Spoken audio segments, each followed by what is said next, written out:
Я Николай Казаков, это обзор сумки на бак Icon Primer. К баку сумка крепится с помощью магнитов в 4 точках. Тыльная сторона покрыта неопреном, который не позволяет сумке скользить и не пропускает влагу и запахи. Сверху имеется крепление для быстродоступного багажа. Внутри есть основное отделение, карман для документов и карман на молнии. Основным неудобством при использовании сумок на бак является то, что их нельзя оставить на мотоцикле, если вы решили отойти. Icon решила эту проблему за счет лямок, с помощью которых сумка Primer трансформируется в рюкзак. Ремни расположены в нижнем отсеке сумки. Ремни крепятся в 3 точках произвольным образом.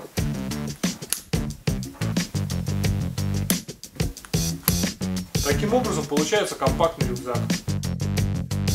Сумка Primer отличное решение, позволяющее вам разгрузить карманы и иметь под рукой часто используемый предмет. Надеюсь, обзор сумки на бак Icon Primer был полезен. Купить сумку можно в магазине Стандарт.